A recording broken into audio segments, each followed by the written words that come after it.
El doctor Salas Villalobos ha sido expresidente de la Corte Superior de Justicia de Lima, ex vocal provisional de la Corte Suprema, es catedrático universitario con estudios de maestría en política jurisdiccional por la Pontificia Universidad Católica del Perú, profesor de maestría en la Universidad de San, socio del estudio Benítez Forno y Ugaz y presidente de la Comunidad Peruana de Seguridad y Justicia, COPECEL. Le brindamos un fuerte aplauso.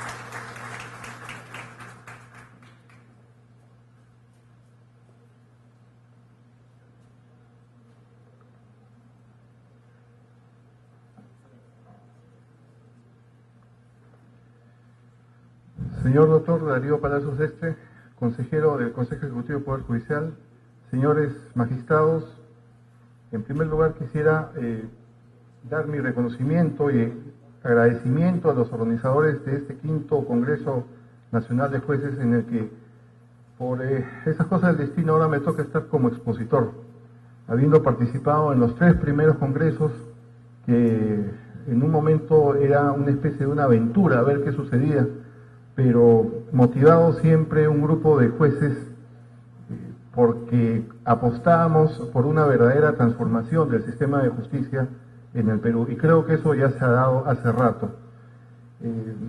Me es un poco extraño, como dije, ahora estoy al frente de mis ex colegas, dirigirme en esta dimensión o en este escenario, pero no solamente acepté gustoso y sobre todo con mucho honor este encargo, sino fundamentalmente para transmitir algunas experiencias que se han desarrollado y se han ganado en el transcurso de toda mi carrera en el Poder Judicial. Y también alguna perspectiva de orden académica y técnica, porque creo que el tema también hay que ubicarlo en esa perspectiva.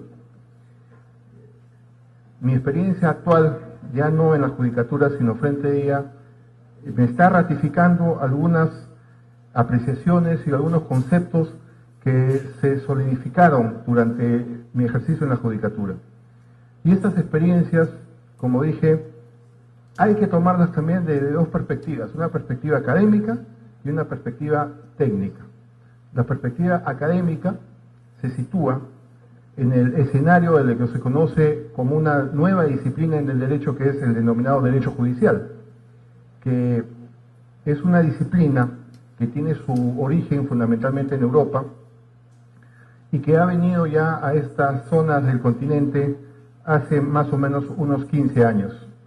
Por lo tanto, todo lo que se está desarrollando en este evento, en este congreso, no es más que la consecuencia de algunas aplicaciones de carácter académico y técnico de corrientes europeas adaptadas también por los sistemas de la región latinoamericana. Y el Perú es uno de los países en esta región que ha desarrollado mucho esta disciplina del derecho judicial. El derecho judicial tiene 2 grandes ramas. Uno, todo lo referido a lo que es el razonamiento judicial o jurídico, a lo que algo se ha referido el doctor San Martín en su discurso de la mañana, y que tiene que ver todo con la forma de la motivación, la respuesta social de los jueces, etcétera. Y otra rama muy importante, y que en esto creo sí nuestro sistema latinoamericano le ha sacado alguna ventaja al sistema europeo, que es el tema de la organización. Es decir, ya se está comenzando a ver a los poderes judiciales y fundamentalmente en el Perú al Poder Judicial no solamente como un poder del Estado, y que como poder del Estado, por el solo hecho de ser poder del Estado, debe ser intocable.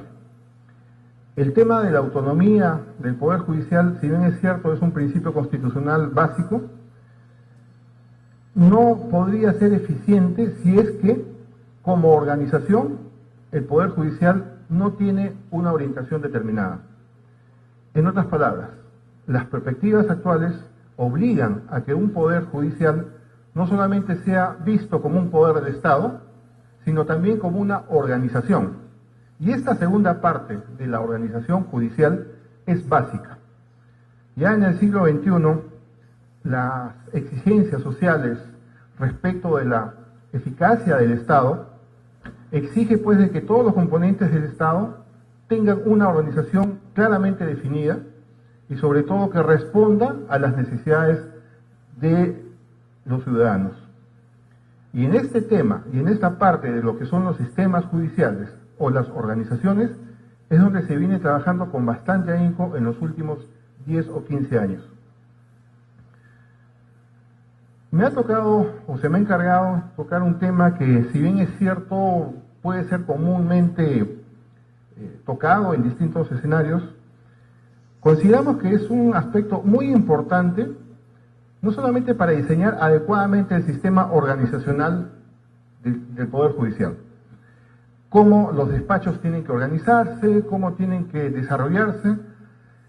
Puede ser incluso, no, ya estamos es un tema muy repetitivo, estamos cansados de hablar del tema de la carga procesal, e incluso algunos, y esto lo digo porque en el ejercicio actual es una constante en los abogados y en los usuarios, que cuando se va a hacer una entrevista con un juez, evidentemente una de las respuestas más comunes es, bueno, para justificar la demora es plausible y es lógico entender de que hay mucha carga procesal que tiene que atender este despacho. Y algunos lo comienzan a ver como ya no una realidad, que efectivamente lo es, sino quizás como un pretexto para alargar plazos, para exigir menos o hacer menos exigencias cuando en realidad no debe ser así. Por suerte, mi rol, mi papel en la actualidad en la actividad privada, si bien es cierto, seré minoritario en estas tendencias, pero trato de hacer comprender de que no es un pretexto el argumentar la excesiva carga procesal, sino que es una realidad. Pero es una realidad que es común a todos los sistemas judiciales en la región. El Perú no es la excepción. Y lo que se conoce acá como carga procesal se conoce igual en Argentina, en Chile, en Brasil, en Centroamérica y también en Estados Unidos. Estados Unidos es uno de los países que quizás desarrolla con mayor eficiencia su sistema judicial, sin embargo, también se quejan los usuarios de que existe una carga procesal bastante aguda. Por lo tanto, el tema de la carga procesal es una realidad y es común a todos los sistemas.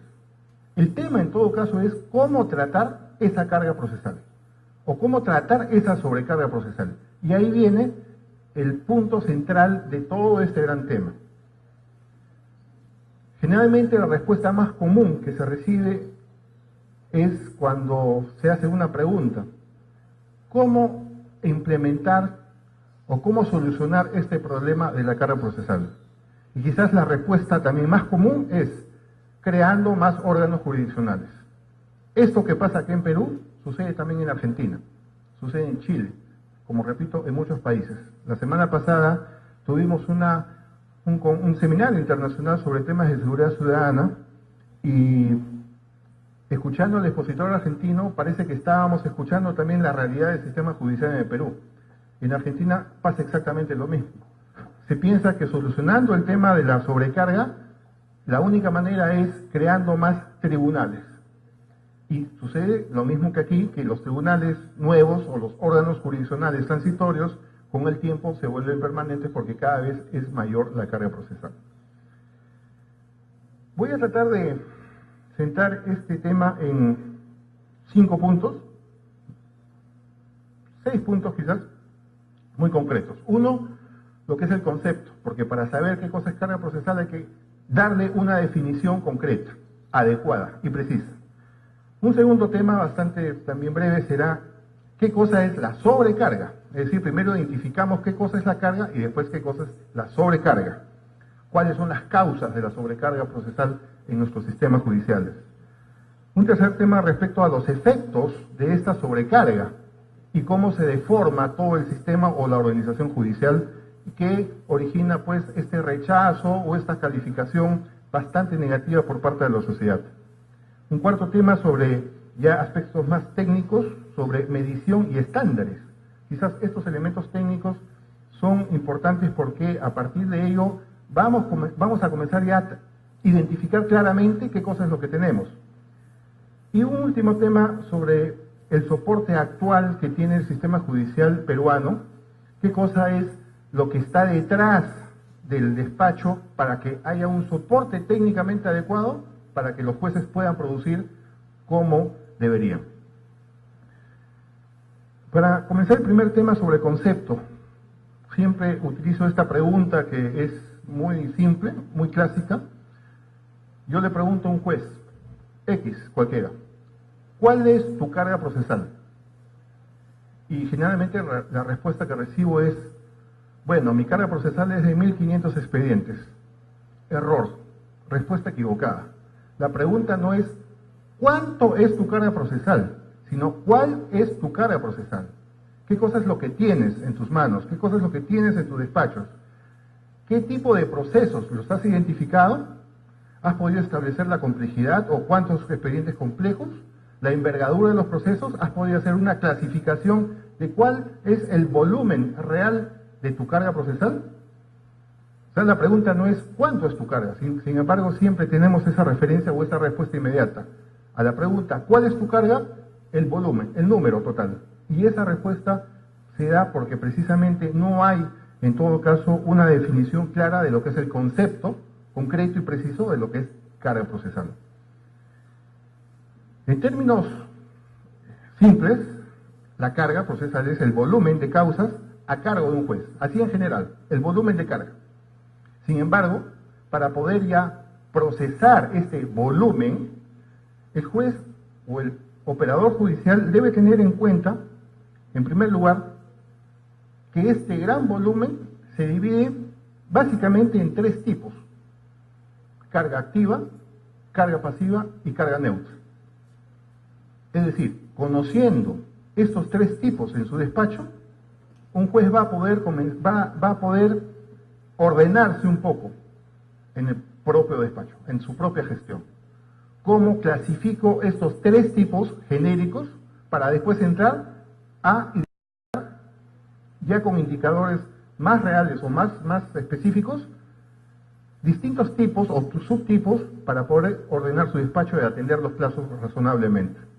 La carga activa o neta son aquellos expedientes que están en trámite, en giro, la carga viva, como se dice, ¿no? Lo que tiene y que lo que está en movimiento constante, en trámite. La carga pasiva es la que está en suspenso, no se mueve, pero que no está en abandono, pero está ahí guardada. No me genera mayor actividad procesal, ¿por qué? Porque está en suspenso por una serie de motivos, pero sin embargo es carga que hay que atender. Y la carga neutra son aquellos que sí están concluidos, pero que sin embargo no han sido descargados. Esto se soluciona con aquellos procesos internos que tiene cada despacho, que se llaman los famosos inventarios judiciales, para ir descargando esa carga neutra, esa carga que no me sirve. Sin embargo, un porcentaje bastante importante del volumen de la carga de los juzgados contiene también esta carga neutra, ¿no? Expedientes que están ya concluidos, pero que no han sido descargados. Y habría un subtipo que algunos académicos consideran que también debe considerarse, pero no saben dónde ubicarlo, que es aquella carga que está en ejecución. ¿Dónde pongo esa carga que está en ejecución? ¿La pongo como carga activa? ¿La pongo como carga pasiva? ¿Dónde lo ubico? Y esta carga en ejecución, la experiencia también nos indica de que quizás en muchos casos no es adecuadamente atendida. Ejemplos: en aquellos procesos de ejecución de hipotecas, en los que se ha litigado un promedio considerable de años, 4 o 5 años, se remata el bien, y cuando se ha rematado el bien o se está para rematar, se declara la nulidad de remate y se ordena el archivamiento. ¿Por qué? Porque existe una declaración de caducidad de la hipoteca, una caducidad registrada de la hipoteca, y por tanto se declara nulo la orden de remate y fenecido el proceso. Entonces, este tipo de carga, por no haber sido ejecutada en su momento, ¿no?, nos desorienta dónde ubicar esta carga de ejecución. Está ahí, pero no sabemos cómo y dónde colocarla. Hay otro subtipo también que es considerado con atención por los órganos técnicos, que es aquella llamada la carga negativa. Y la carga negativa es producto de las estadísticas erróneas. Las estadísticas en el Perú, como bien sabemos, son los datos o es la información que dan los despachos judiciales respecto de cuál es la situación o el balance mensual de sus expedientes. Sin embargo, por las características en que estas estadísticas se manejan, conllevan a de que muchos operadores incurran en cierto tipo de errores en su formulación y las estadísticas finalmente nos den resultados erróneos, equivocados. Por lo tanto, esta carga, producto de una estadística mal elaborada, es considerada como carga negativa. Arroja resultados equivocados. Y aquí quiero hacer un pequeño comentario, si se quiere, al tema de lo que es estadísticas. Entendemos, por las últimas investigaciones que hemos estado haciendo en el sistema judicial en el Perú, que las estadísticas ya se están leyendo, se están comenzando a leer como debe ser. Tradicionalmente, hasta hace algún tiempo, el tema de las estadísticas no solamente era el dolor de cabeza de los jueces, que tenían que perder un tiempo determinado en la atención de su despacho para llenar estas estadísticas. Y lo que buscaban estas estadísticas era únicamente sumar números, determinar cifras. Y en buena cuenta, en base a eso se calificaba lo que era la producción. Producía más el que resolvía más y por lo tanto subía en sus estadísticas y como tal era calificado. Es decir, las estadísticas en el sistema judicial peruano era simplemente la sumatoria de cifras. Pero en cultura organizacional eso no está bien, porque las estadísticas no solamente sirven para sumar y saber cuánto ha producido una entidad, sino sustancialmente las estadísticas están diseñadas para leerlas, para interpretarlas y para hacer planes operativos y de gestión. Una estadística que está elaborada para sumar únicamente no tiene mayor trascendencia, pero una estadística que es leída y que es interpretada para formular planes operativos, como entiendo se están haciendo ahora sí en el Poder Judicial en el Perú, entonces sí son estadísticas productivas. La sobrecarga. ¿Qué cosa es la sobrecarga? Bueno, ya habiendo especificado e identificado el concepto de carga, ya sabemos que carga no es cuánto tengo, sino qué tengo. Podemos válidamente afirmar de que en consecuencia la sobrecarga, para definirla de alguna manera, es el exceso irracional del volumen de procesos a cargo de un juez. ¿Cuánto es lo que tiene que ver un juez racionalmente? Entonces aquí vamos a encontrar un elemento sustancial que es la racionalidad. Y la racionalidad no solamente se nos pide en la motivación, sino también en los temas de organización del despacho judicial. ¿Cuánto es lo que razonablemente puede tener un juez a cargo de su despacho? ¿Cuántos conflictos racionalmente puede hacerse cargo, con toda la carga humana que eso implica, con la capacidad instalada que tiene? Y aquí hay un factor que también ha sido descuidado en los últimos años, y precisamente que ha pretendido ser justificado con la creación de órganos jurisdiccionales transitorios para poder procesar este exceso irracional de carga. Y la solución que hemos encontrado o que hemos venido experimentando es más o menos similar a esta figura. En un cuarto o en una habitación hay un caño que está malogrado y el caño comienza a botar agua. Y la solución es simplemente voy trapeando para que se vaya secando lo que va mojando. Pero el caño se sigue deteriorando y sigue entrando agua y voy botando cada vez más agua y más agua y más agua. ¿Cuándo voy a terminar de botar más agua? Evidentemente la respuesta es sencilla, cuando se cierra el caño. Y cuando cambio la válvula o lo que tenga que cambiar o cambio el caño, entonces cerré el caño y dejó de pasar agua. Y entrará agua conforme yo vaya abriendo gradualmente ese caño. Eso es lo que figurativamente ocurre en los sistemas judiciales, que se ataca el efecto y no la causa. Se dan paliativos, pero no se dan antibióticos para eliminar el mal de raíz. No se cambia el caño. Y lo que se hace es ir botando agua, creando órganos jurisdiccionales transitorios sin ningún tipo de sustento técnico.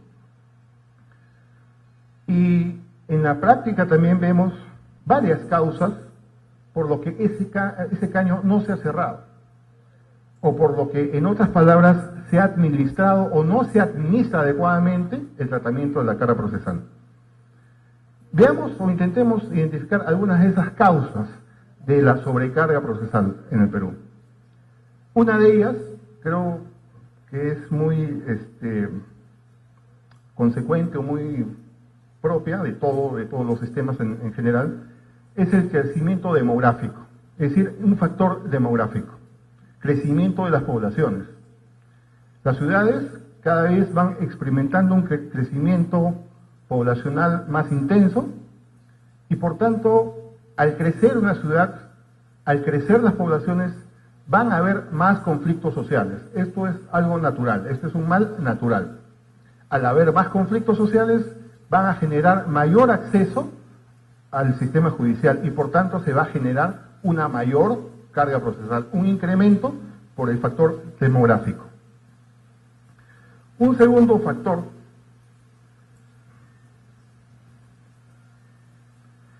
está referido ya quizás un poco más a lo que es la predictibilidad o la ausencia de predictibilidad por falta de jurisprudencia uniforme. Al no existir predictibilidad o no existir jurisprudencia uniforme, en general, no solamente en uno, dos o tres tipos, sino de manera genérica, a raíz de la interpretación uniforme en las sentencias en la Corte Suprema, se va a generar un clima de incertidumbre en el ciudadano. Y por tanto, ante conflictos, los ciudadanos van a optar por recurrir al sistema judicial porque no hay una predictibilidad para su caso concreto. No existe una tendencia jurisprudencial respecto del tema que le compete. Y se arriesga a ir al sistema judicial para obtener una respuesta favorable. Y puede utilizar todas sus armas, las buenas y las malas. Y ese es un factor quizás muy importante y que se ha perdido de vista, por los cuales la institución procesal de la conciliación prejudicial no funciona. Muchos dirán de que la conciliación prejudicial es un requisito para iniciar una demanda, pero ese no es su concepto. El concepto es conciliar, es evitar ir al órgano jurisdiccional para ponernos de acuerdo, pero no habiendo una jurisprudencia uniforme es obvio y es evidente que cualquier conciliación va a fracasar. Entonces, uno de los factores por los que la conciliación prejudicial en el Perú no funciona es porque no hay jurisprudencia uniforme. Es decir, me la juego, voy al Poder Judicial y ahí peleo. Habiendo jurisprudencia uniforme, lo racional o lo razonable es: no voy al Poder Judicial porque voy a perder este caso. ¿Para qué voy a perder el caso? Prefiero conciliar, cito a mi contraparte y llegamos a un acuerdo en conciliación, me evito un juicio que voy a perder, y voy a perder tiempo y dinero, y por lo tanto concilio. Entonces aquí tenemos un segundo factor claramente identificado, que es la falta de predictibilidad genera mayor demanda de acceso a la justicia. Un tercer concepto es el considerado como la indeterminación de las competencias, y fundamentalmente a partir incluso de la Corte Suprema. La Corte Suprema en el Perú cumple dos funciones, aunque debería desempeñar solamente una. Cumple función casatoria y cumple función de instancia. Y por lo tanto, estas dobles funciones desnaturalizan lo que debería ser la función real y única de una Corte Suprema, que debe ser casatoria. Vemos que la Corte Suprema es segunda instancia, por ejemplo, en los procesos penales con el código anterior, es segunda instancia en los procesos contenciosos administrativos, de acuerdo también al régimen anterior, y en algunos procesos de amparo que todavía sobreviven, pero sigue siendo instancia. Esta falta de determinación, felizmente, ha sido o se ha ido cortando o modificando con estas modificaciones también normativas en este tipo de procesos. Pero mientras la Corte Suprema siga siendo instancia, va a concentrar mayor carga y por lo tanto va a desnaturalizar cuál es su verdadera función. Un cuarto factor ya tiene que ver con lo que es el despacho propiamente dicho, el despacho judicial. En buenas o en otras palabras, la desorganización del despacho judicial. Es decir, no existe un patrón, y aquí voy a hacer un paréntesis al describir este factor, en los últimos tiempos que haya uniformizado cómo debe desarrollar o cómo se debe organizar un despacho judicial. Hemos tenido muchas experiencias, pero ninguna de ellas ha funcionado. También vamos a ver por qué no han funcionado. Tenemos la identificación de los tipos de despachos judiciales que ustedes las conocen, pero que en teoría o en la doctrina van más allá, tienen mayores gamas. Y aquí tenemos esa diferenciación entre lo que son los despachos tradicionales y los despachos corporativos. Y la experiencia nos dice que en los despachos corporativos no ha funcionado y se han vuelto un híbrido. De ahí surgen los despachos corporativos manuales, los despachos mixtos, etc. Gracias a Dios no tenemos los problemas de los otros países de la región que también cuentan con los despachos colectivos, con los despachos de apoyo, etcétera, ¿no? Entonces, esta falta de organización adecuada de cómo tiene que desarrollarse un despacho judicial ha sido un factor negativo que ha también contribuido a la generación de una mayor carga procesal. Por suerte, en el Perú, este tema se va, creo yo, modificando o se va subsanando de a pocos. Uno de los trabajos que hicieron los congresos anteriores de magistrados fue identificar la gestión del despacho judicial, es decir, la creación de un nuevo modelo de despacho judicial. Y se optó por el modelo corporativo tanto en primera como en segunda instancia. Y estos trabajos de los congresos anteriores, y que terminó con la aprobación unánime en el Congreso de Piura, implicó de que el Consejo Ejecutivo del Poder Judicial expidiera el reglamento y el organigrama y el manual de funciones para el funcionamiento de estos despachos corporativos en primera y en segunda instancia. Que no se hayan implementado por un tema gerencial o de presupuesto es otro tema, pero creo que ahí también hay que apuntar, hay que presionar, porque ya ustedes tienen la herramienta interna inclusive para que esto opere. Y este también es un plan de descarga procesal. Esto quiere decir de que el tema o este factor de la desorganización como generación de sobrecarga va en vías de solución, al menos aquí en el Perú. Y un último factor es la desnaturalización del despacho por falta de sinceramiento de la carga. A esto, este sí es un tema bastante delicado, porque también nos va a remitir, quizás no dentro de lo que es una clasificación que la doctrina en derecho judicial ya más o menos se ha puesto de acuerdo, sino que digamos es una conclusión o una consecuencia que caracteriza a varios sistemas judiciales. El Perú es uno de ellos.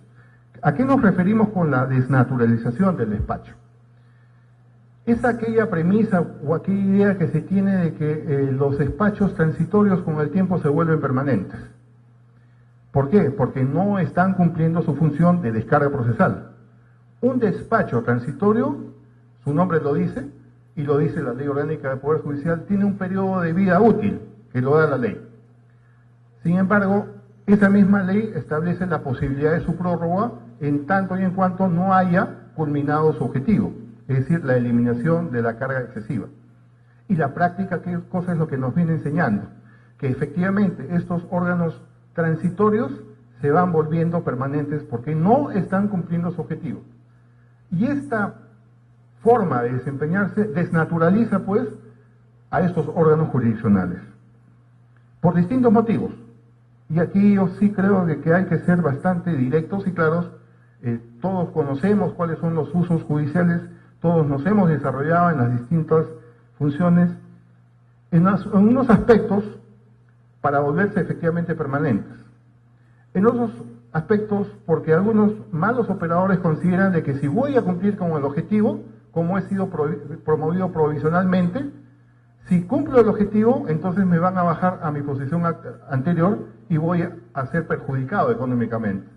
Es decir, no se orientan hacia el futuro, al compromiso institucional por el cual han sido designados en un cargo transitorio, sino se están quedando únicamente en el aspecto individual y personalista de que si yo cumplo con el objetivo, me van a volver a mi cargo de redactor o de secretario. Y ahí sí falta una visión institucional. ¿Por qué? porque aquellos que sí cumplen su función, entonces deben ser considerados para programas futuros y sí tiene que haber una motivación, como lo mencionó incluso el doctor San Martín en la mañana, el compromiso institucional. En consecuencia, estos factores están claramente identificados y ahí es donde hay que atacar. No hay que atacar la sobrecarga trapeando, botando el agua. Hay que administrar la carga y hay que ir a esas causas. Y eso es lo que lamentablemente no se ha podido hacer en los últimos años. Evidentemente, estas situaciones, y ya pasando a otro tema, nos va a originar algunos efectos. ¿Qué efectos ha originado ese uso irracional de la carga procesal? ¿Qué efectos me ha causado esa sobrecarga, no solamente en mi despacho, sino en todo el órgano o el funcionamiento jurisdiccional? Y esos efectos, si bien es cierto, todos los conocemos, también hemos pasado la vista o cerrado los oídos para no evitarlos. Sabemos de que los efectos de la sobrecarga procesal generan mucho desconcierto y generan muchas críticas, pero tampoco hemos podido ordenarlas en cada uno de ellos. Veamos alguno de ellos. El primer lugar, o el primer efecto, es el sobredimensionamiento de los órganos jurisdiccionales.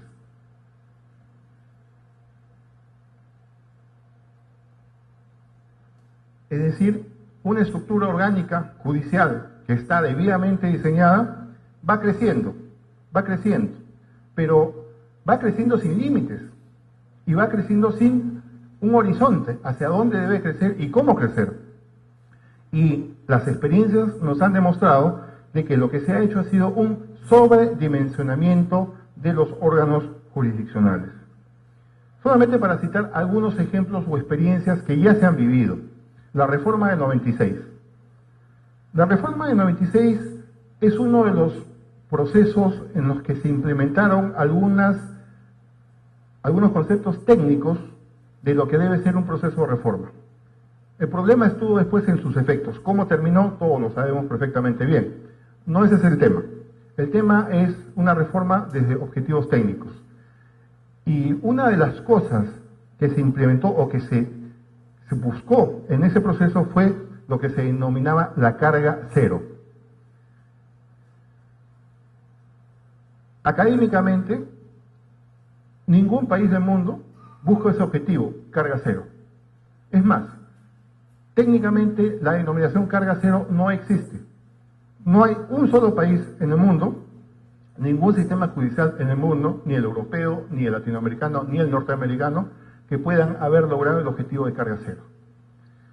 Y eso fue uno de los objetivos de la reforma 96. Hubo una mala visión en todo caso, que originó de que se transformaran los órganos jurisdiccionales y se crearan muchos órganos que tenían distintas denominaciones. Recordarán ustedes los jueces de reserva, los jueces sentenciadores, los jueces de ejecución. Surgieron algunos juzgados colectivos de apoyo, ¿no? Recuerdo, por ejemplo, el 50 juzgado civil, el 50 juzgado civil A, el 50 juzgado civil B, ¿no? Hubo un sobredimensionamiento. ¿Qué originó esto? Esto originó que se desorganizara el aparato jurisdiccional y finalmente no sabíamos dónde iba a parar mi expediente. Otro de los efectos que causa esta sobrecarga, es decir, la carga excesiva va a desbordarse y voy a perder la perspectiva de cómo organizar mi despacho. Otro de los efectos es el retardo. Es decir, la sobrecarga origina retardo. ¿En qué? En los plazos, en las notificaciones. En suma, en el proceso. Y aquí se presenta otro factor, quizás bastante grave y bastante delicado, que algunos académicos consideran que debe atenderse. Lamentablemente los operadores no han podido entender esa perspectiva. Un ciudadano va al Poder Judicial, acude al Poder Judicial para solucionar un conflicto. Algunos dirán, bueno, ¿cuáles son los servicios que presta el Poder Judicial? El Poder Judicial imparte justicia y dice el derecho, jus dicere, decir el derecho. Pero organizacionalmente, que es de lo que estamos hablando el día de hoy, lo que hace el Poder Judicial es prestar servicios judiciales. Y ahí es donde perdemos la perspectiva. En el Poder Judicial ingresan papeles, hay un gran proceso que se desnaturaliza y salen papeles. El problema está acá, en este proceso de la producción de los papeles. Y se ve esto de una perspectiva quizás equivocada en el derecho ya procesal. Algunos dogmáticos del derecho judicial consideran de que la finalidad del proceso es la cosa juzgada. Se imparte justicia, se dice el derecho con la cosa juzgada. Y por lo tanto, el fin del proceso es la cosa juzgada. Sin embargo, y el proceso es el medio para llegar a la cosa juzgada. Sin embargo, nos centramos y nos concentramos en el medio. Nos concentramos en el proceso. Y mientras más discutimos en materia dogmática jurídica en temas procesales, somos mejores juristas. Y ese es un gran error. Porque el proceso es solamente un medio y el fin es la cosa juzgada. Y nos quedamos acá, en este proceso de producción. Y ese retardo del proceso hace pues de que la perspectiva o la calificación de los usuarios sea altamente negativa. Otro de los efectos que vemos es la pérdida de horas hombre. En materia organizacional, el tiempo vale oro. El tiempo tiene que ser tiempo útil, no debe ser tiempo muerto. Debo utilizar el tiempo necesario para una labor determinada. Lo que se conoce en cultura organizacional como just in time, la lógica JIT, J-I-T, just in time, justo a tiempo. Es decir, el tiempo que debo emplear para un proceso productivo. En este caso, el proceso productivo es el proceso judicial y el producto es la sentencia final. Ya otros efectos o consecuencias un poco más indirectas vendrían a ser lo que se conoce como la concentración judicial. Y esto tiene que ver con el tema de la infraestructura. Si bien es cierto, la concentración judicial no es un fenómeno propiamente dicho de la sobrecarga procesal, sí converge en ella.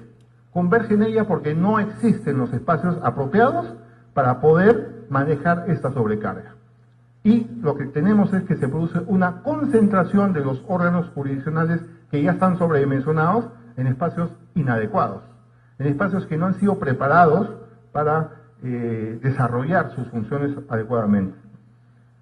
Perú en los últimos años ha ido trabajando mucho en el tema de la infraestructura judicial. Sin embargo, me llama a la alerta una conversación que he tenido brevemente antes de esta charla, de un magistrado que me refiere que una corte en nuestro sistema judicial con una implementación de infraestructura bastante moderna, muy cómoda, muy grande y muy bonita, lamentablemente no cumple los objetivos para los requerimientos de la aplicación del nuevo Código Procesal Penal. Y eso es de preocupación. ¿Por qué? Porque hay un divorcio, pues hay una separación entre lo técnico y lo que tiene que ser. Otra consecuencia u otro efecto que podemos ver es que al haber esta concentración judicial, al haber un uso inadecuado de las instalaciones, vamos a tener un desgaste acelerado de las mismas. Y en todo medio, quien desarrolla una función necesita espacios suficientemente cómodos, mínimamente cómodos, para poder desarrollar sus funciones. Aquí lo que tenemos es de que cada juez, en buena cuenta, va implementando o va pidiendo a la administración que vaya adecuando su despacho. ¿Por qué? Porque no reúne las condiciones necesarias. Y cuando no es atendido, bueno, lo hace de su propia iniciativa. Y eso no debe ser. Finalmente, esto va a producir todos estos efectos, un efecto máximo, un efecto, digamos, concreto, un efecto final, que es la inseguridad jurídica. Bien, hasta aquí todo lo negativo, digamos, ¿no? Aquí todo lo real, todo lo que ha sucedido, todo lo que tenemos. Y en consecuencia, ahora, si lo que se quiere, y uno de los objetivos de este Congreso, entiendo, es, bueno, ¿y cómo solucionamos el tema de la carga procesal? No es difícil, en realidad yo creo que esta es una misión que no solamente compromete a los jueces, sino que también los ayuda a descubrir ciertas cosas que existían, pero que estaban un poco desplazadas. Y así como en los anteriores congresos se han arribado a conclusiones que han tenido éxito y que ya están implementadas en el sistema judicial en Perú, yo creo que el tema de la sobrecarga procesal también va a llevar a un buen puerto. Bueno, ¿qué hacer? Y aquí entramos a dos temas bastante importantes, que es la medición de la carga procesal, para entrar después a la determinación de los estándares. ¿Qué medimos? Como dije, medimos el volumen, el tipo de carga que está a cargo de un juez. Lo que tradicionalmente se busca o se exige es que un órgano jurisdiccional produzca X cantidad de expedientes al mes, ¿verdad? Pero ¿cuáles son esos criterios de medición? En realidad no han habido. Simplemente hacer un cálculo, soltar una cifra y preguntarle a un juez, ¿puedes llegar a esa cifra? Sí puedo, atendiendo a la carga de ese juez, pero no se han considerado la carga de otros juzgados. Yo les cuento una experiencia. Hasta hace unos años, bueno, el tema de los bonos jurisdiccionales o bonos por productividad jurisdiccional acarreaba algunos problemas. Sucedía en una sala penal que no había producido sentencias en un mes y obviamente, en cumplimiento del reglamento, no se le pagaron a los magistrados de esta sala sus bonos por productividad jurisdiccional. Cuando hicieron el reclamo, la respuesta del órgano administrativo fue de que miren cuánto producen las otras salas penales y ustedes han producido 0 sentencias en un mes. Evidentemente lo que no sabía ese lector de las estadísticas, porque está leyendo mal, es que esa sala se encargaba de un solo caso muy complejo, ¿no? De una banda a nivel nacional en que había un concurso real de delitos y una gran cantidad de procesados, y que evidentemente en un mes, estando en juicio oral, esa causa no podía ser sentenciada. Pero sin embargo, los vocales trabajaban más de la jornada diaria normal para avanzar y concluir lo más rápido que podía ese caso. Pero como no habían cumplido con el objetivo de 30 sentencias al mes, porque no tenían nada, entonces no habían producido. Y el error, y esto ha ocurrido hace un tiempo, no crean de que ha sido hace mucho tiempo. El error es precisamente porque no se tenían estos indicadores de medición para fijar esos estándares para pagarte el bono por productividad jurisdiccional. Entonces, tenemos que ir comenzando pues por identificar qué cosa es lo que tenemos en nuestro despacho. Y para medir, vamos a fijar estos indicadores de medición. No todos los procesos que tenemos son iguales, son variables, hay una gran mixtura. Entonces aquí ya podemos responder esa primera pregunta. ¿Cuál es tu carga procesal? A ver, establezcamos estos indicadores. Uno de ellos es la materia. La materia o el tipo de juicio, de conflicto que se está llevando a cabo. El nombre del proceso, ¿no? Obligación de dar suma de dinero, petición de herencia, nulidad de acto jurídico, lo que fuere. Porque la materia nos va a remitir a nosotros a un tratamiento ya de fondo, que es el que vamos a revisar, vamos a procesar y finalmente vamos a juzgar. Es decir, número uno, la materia. Identificamos qué cosa es lo que se pretende, cuáles son los petitorios que se están, o mejor dicho, cuál es el fondo del proceso que se está demandando. ¿Cuántos procesos en consecuencia tengo? Por ejemplo, si tengo a mi cargo un despacho de procesos de conocimiento, cuántos de nulidad de acto jurídico, cuántos de petición de herencia, etcétera. Vamos estableciendo ya una cuantificación por materia. Un segundo indicador, el tipo de proceso, es decir, qué tipos de procesos son los que tengo a mi cargo. Bueno, eso ya está un poco más, digamos, determinado actualmente porque hay la subespecialización. Pero, por ejemplo, en los procesos de conocimiento y procesos abreviados, ahí sí cabe una diferenciación. Lo mismo ocurre en los juzgados penales. Creo que en los juzgados penales no se ha llegado a hacer esa subespecialidad y únicamente nos hemos quedado en procesos con reos en cárcel y procesos con reos libres. Pero más allá, me parece, salvo error, que eso no se ha podido establecer aún. Un tercer indicador ya va profundizándose más dentro del expediente, que es la complejidad. ¿Cuántos procesos complejos tengo? ¿Cuántos procesos más o menos complejos tengo? ¿Y cuántos procesos simples tengo? El problema viene en la complejidad, aquellos procesos complejos. ¿Y qué entendemos por la complejidad?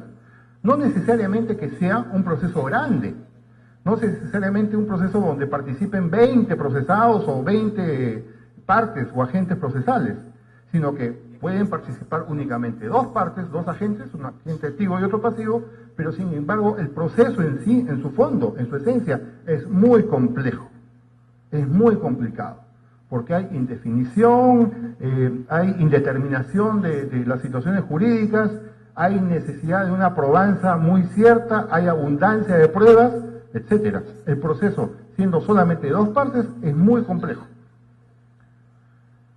Un cuarto elemento o un cuarto indicador de medición es la envergadura propiamente dicha. Es decir, hay que distinguir lo que es la complejidad de lo que es la envergadura.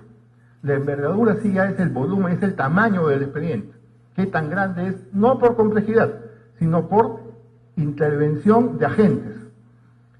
Y también por intervención o cantidad de petitorios que se formulan. Por ejemplo, si existe una pluralidad de agentes, si intervienen una serie de partes en calidad de demandantes, liticonsortes con todas sus características que pueden haber, demandados, etcétera, o procesados en un expediente penal, en una causa penal, existen una pluralidad de agentes.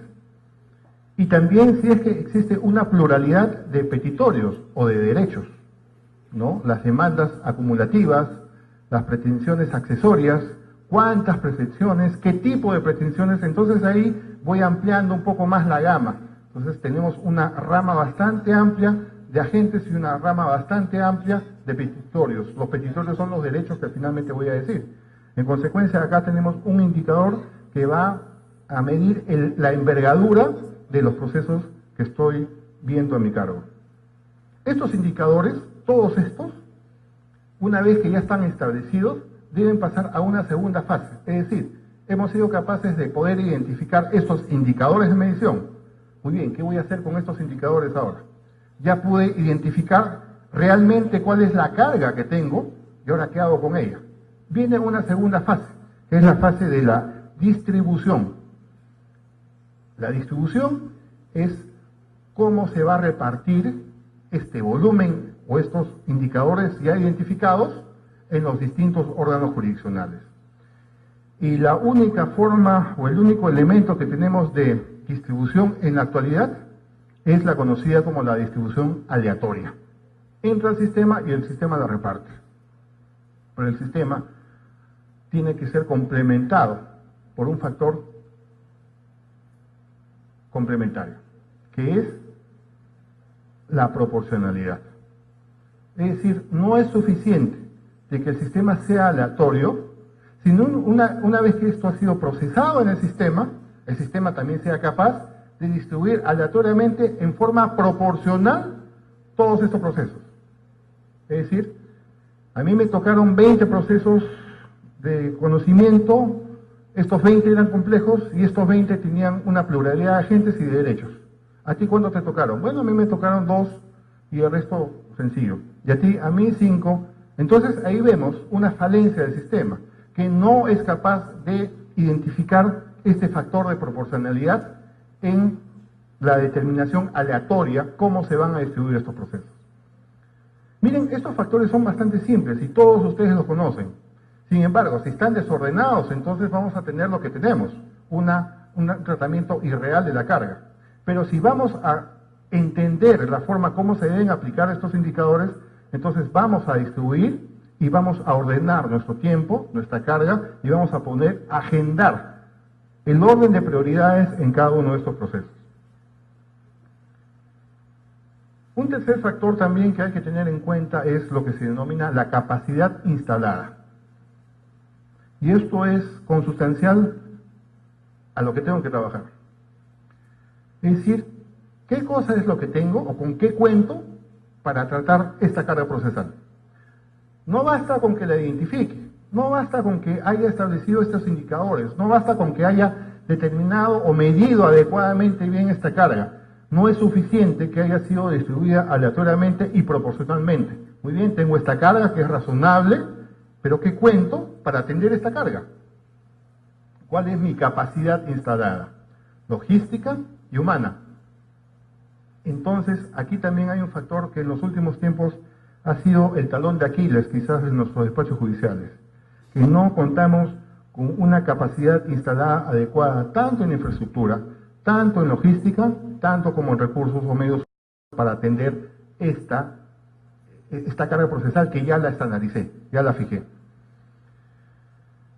Por lo tanto, aquí sí creo que es importante centrar la atención en que, así como se exigen a los jueces cumplir con un tratamiento de carga racional, también no se debe perder de vista que hay que dotar a los jueces de una adecuada capacidad instalada para poder cumplir con el objetivo. De lo contrario, se va a hacer muy difícil desarrollar este tipo de funciones. Creo que este es un compromiso ya que tienen que asumir las autoridades, y más que un tema de gestión, es un tema de voluntades. Esto tiene que ver también con lo que es la atención del despacho judicial. Muy bien, hasta este punto creo que ya hemos podido tratar de identificar, o primero ubicar el tema en derecho judicial, en lo que son sistemas organizacionales, en lo que es el concepto. Ya hemos identificado qué cosa es carga, ¿no? Ya no vamos a responder mal la pregunta, ¿cuál es tu carga? Hemos también identificado por qué se produce una sobrecarga, una excesiva generación de carga procesal, porque no se administra bien ella. Me voy a los recursos paliativos y no a cerrar el caño. Hemos identificado cuáles son los efectos y hemos podido, de alguna manera, percibir o describir cuáles son los indicadores para tener ya identificado qué cosa es lo que tengo en mi despacho. Y ahora quizás pasemos a una de las partes más complementarias e importantes de todo esto, que es la fijación de los estándares de producción. Y aquí es importante establecer también dos conceptos muy importantes, muy básicos. El concepto de lo que es producción y el concepto de lo que es productividad. No es lo mismo. Ojo. Para el cumplimiento de ciertas funciones organizacionales, se exigen estos dos resultados, producción y productividad. Producción es simplemente la cantidad de descarga. Es la cantidad de productos que voy a producir en un periodo determinado. Y productividad es la producción útil que he podido conseguir al término de un ejercicio de producción. Puedo producir 100, pero de esos 100, ¿cuántos útiles son buenos? Apenas 10. Entonces el resultado va a ser negativo. El objetivo es de que los 100 que se produzcan sean 100 buenos, o sea, llegar a lo óptimo, a la optimización del servicio. Y para ello, pues, tenemos que fijar estándares en ambos, en producción y en productividad. Los estándares de producción, ¿cómo se fijan? Dijimos al principio de que se fijaban de una manera muy empírica, haciendo un cálculo, ¿no?, de proyecciones en base a la experiencia en el campo del despacho judicial. Pero sin embargo, teniendo estos ya indicadores claramente identificados y habiendo establecido mi capacidad instalada, ya puedo prever cuál va a ser mi producción. Primero, producción. Y puedo fijarme en una escala del 0 al 100, que por el tipo de procesos que tengo a cargo de mi despacho, por la cantidad o envergadura o identificación de estos procesos, lo que debo producir con la capacidad instalada que se me ha dotado es entre 50 y 25. Entonces aquí hay un rango referencial. Yo no puedo producir menos de 25, pero con lo que tengo no puedo producir más de 50. ¿Qué cosa es lo que se nos ha dicho en los últimos ejercicios? Que a mayor producción, mayor efectividad. E incluso se han premiado a muchos magistrados que producían o tenían un índice de producción bastante alto. La pregunta era, ¿y cómo llegaron a ese nivel de producción si sus colegas tienen menos carga? O mejor dicho, más carga o una carga igual a la suya, pero su producción es mucho menos. Las respuestas han sido diversas, ¿no? Evidentemente también hay situaciones o hay órganos jurisdiccionales que ven casos recurrentes y salen lo que se llaman las sentencias masivas, ¿no? En tipo, digamos que son tipos muy comunes, por ejemplo en temas previsionales o laborales. Pero eso no ocurre en otros despachos, por ejemplo, ¿no? Los despachos juzgados de paz, etcétera, donde, como repito, se premian a quien produce más, pero no necesariamente lo que se produce más significa que está bien producido. Yo les cuento aquí una experiencia personal que tuve. Siempre omito nombres porque no es correcto estar diciendo eso. Cuando se creó o se implementaron los juzgados laborales en la Corte de Lima, los juzgados comerciales y la sala comercial, la presidencia nos encargó a un grupo de jueces establecer o proponer algunos magistrados titulares de la rama civil que pudieran ser destacados a esta nueva rama comercial. Era la oportunidad muy trascendental porque era una nueva rama que se abría, una especialización bastante delicada, y como se trataba pues de un producto nuevo que daba el Poder Judicial con apoyo de la cooperación internacional inclusive, y que era muy promocionado como un tema de gestión, había que proponer a los mejores elementos judiciales en la rama civil. Se hizo una selección y en cierta oportunidad recibimos la visita de un magistrado que pidió ser considerado como postulante a esta especialidad. Bueno, dentro de su currículum, digamos, para sustentar esta autopostulación, era la pregunta, o mejor dicho, el elemento clave. He producido en mi despacho 300 sentencias en un mes. Y esto es verídico, ¿eh? Esto está registrado. 300 sentencias en un mes. 300 sentencias, doctor, es un logro bastante alto, ¿eh? ¿Cómo lo ha hecho? Bueno, pues mucho esfuerzo, sobre horas, hemos venido a trabajar sábado y domingo, me he ido a trabajar a mi casa, etcétera. Bueno, ¿y en qué especialidad se dedica usted? ¿Cuáles son los procesos a su cargo? Procesos de conocimiento y abreviado. Lo cual pues quiere decir que eso es imposible. 300 sentencias en un mes es imposible. Evidentemente ese juez que tenía sus intereses para ir a la sala comercial no obtuvo el cargo. Y ahí tenemos un claro ejemplo de cómo estos factores de producción excesiva desnaturalizan también una gestión, ¿no? Pueden ser las que ahora se conocen como las llamadas sentencias delivery. No las hace el juez, se las hacen y las guían, van acumulando. Pero están en el sistema. A lo que quiero llegar es de que estos estándares de producción deben ser graduales. Y el juez tiene que moverse en este gráfico, ¿no? Entre 25 y 50. Porque es lo que el sistema ha diseñado para que pueda producir. Y se va moviendo, se va moviendo. Pero esto no queda ahí, o no simplemente sirve para ir monitoreando cómo va produciendo el juez, sino que también nos lleva a un segundo rubro que es muy importante y que creo que ha sido desnaturalizado, porque el sistema lamentablemente está desnaturalizado, que es lo que se puede decir el control de la función del juez. Más allá del control disciplinario, lo que es muy recurrente en los procesos disciplinarios son las quejas por retardo, ¿verdad? Y se desnaturaliza el tema del control judicial porque lo que se busca es ver si el juez tiene responsabilidad o no por un tema de retardo que, como vemos, no tiene mayor referencia directa con la función del juez. Un control judicial más aproximado o más racional, digamos, podría ir en ese aspecto, ir viendo de que el juez no se salga de sus parámetros. Si baja, es porque algo está ocurriendo. Y ahí es donde hay que hacer el control. Ese sistema de control en cultura organizacional ya no se llama control, simplemente se llama supervisión. Bajaste el rango inferior. Entro a ver qué cosa es lo que te está pasando, por qué has producido tan poco. Y ahí es donde hay que entrar a ayudar al juez para que levante. Pero también el exceso en el rango superior implica algunas deficiencias o algunas costumbres que están fuera de lo que ha sido diseñado ese órgano jurisdiccional. En consecuencia, los estándares de producción tienen que establecer estos márgenes, máximos y mínimos.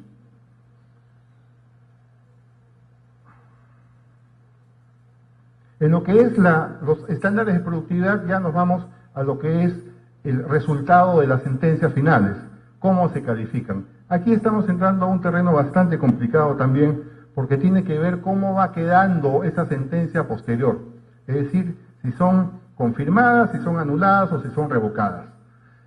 El término de las anulaciones en la sentencia es muy subjetivo. ¿Por qué? Porque los criterios, lamentablemente, nuestro sistema jurídico es de razonamiento y podemos razonar de distintas maneras y obtener distintas opiniones o resultados.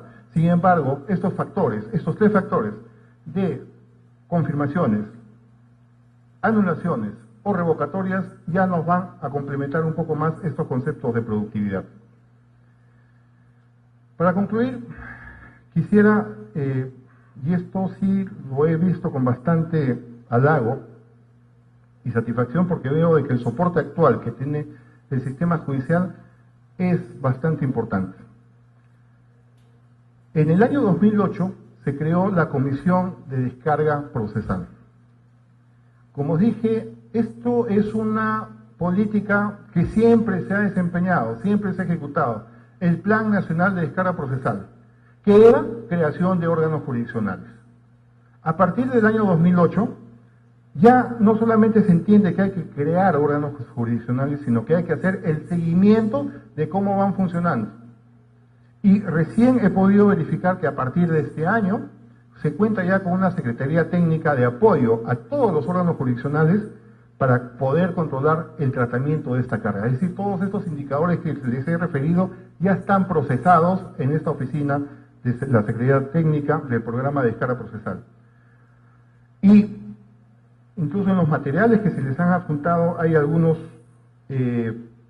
indicativos, algunos cuadros que hablan sobre la estandarización y seguimiento de los órganos transitorios, cómo son en la actualidad, cuál es el seguimiento de la producción, y aquí me ha llamado bastante la atención y felicito a estas tres sedes jurisdiccionales, Huánuco, San Martín y Loreto, que son las que han demostrado una mayor producción y un mayor funcionamiento de los órganos transitorios que han venido cumpliendo sus funciones. No llegan todavía al nivel o el estándar ideal, pero son las que a nivel nacional han demostrado una mayor efectividad. Me preocupa Lima, que es la que cuenta con mayores órganos jurisdiccionales. Lima ha sido mi corte y es la que se ubica quizás en los últimos lugares de productividad y producción de descarga, y es la que mayores órganos jurisdiccionales cuenta. Y también hay un cuadro de propuestas para estandarizar la carga en función a estos indicadores ya de medición. Conclusiones. Creo que como resultado el concepto de lo que es carga procesal ya debe ser un poco más claro, debe ser adecuadamente interpretado por los operadores judiciales. Hay que reorientar la visión de lo que se pretende como descarga procesal. No es únicamente el sobredimensionamiento de los órganos jurisdiccionales y creación de más órganos jurisdiccionales de por sí. Hay que cerrar el caño en lugar de trapear el cuarto. Hay que corregir algunas ópticas en función a esta cultura organizacional para el manejo de las estructuras judiciales. Hay que determinar los estándares de producción. Esto es vital, esto es importante. Fortalecimiento logístico, que tiene que ver con la gestión del despacho. Como dije, ya hay aprobado un despacho corporativo, en primera y en segunda instancia, cuentan ustedes con un reglamento, exijan a sus autoridades presupuestales que habiliten las partidas, porque evidentemente la implementación de despachos corporativos en segunda instancia es mucho más económico que la creación de una corte. Lo dijo el presidente San Martín en la mañana, y él, ejerciendo recién las funciones de presidente del Poder Judicial, reconoce de que hay que tener en cuenta estos dos principios, que es costo-beneficio. Y el costo-beneficio de implementar nuevo modelo de despacho es mucho más beneficioso y es menos costoso que generar la creación de una corte. Y finalmente, lo que es el compromiso institucional de todos, de jueces, de operadores, de administrativos y en general de la propia comunidad, y que no vea que el tema de la sobrecarga procesal sea una excusa de los jueces. El tema de la sobrecarga procesal es una realidad, pero en la medida en que no nos comprometamos, y aquí me incluyo yo como parte del Poder Judicial, me sigo sintiendo parte del Poder Judicial, en la medida que no asumamos el concepto y sobre todo la forma como quebrar estos paradigmas, entonces va a seguir siendo considerado como un pretexto por parte de la ciudadanía. No nos quedemos ahí. Yo creo de que se puede salir adelante y se puede establecer por fin en el Perú una mejor medida y una mejor acción para poder atender a tiempo, just in time, justo a tiempo, los conflictos sociales que son sometidos a una respuesta judicial bastante razonable. Yo felicito la iniciativa del Consejo Ejecutivo, felicito el empuje y la vocación que ustedes están tomando, no solamente en este tema, sino en todos los que tienen que ver con la realidad judicial, y desde este sitio reitero mi compromiso para contribuir en lo que yo pueda, en lo que mínimamente pueda contribuir a que el Poder Judicial de mi país sea cada vez mejor visto, tanto a nivel nacional como internacional. Muchas gracias.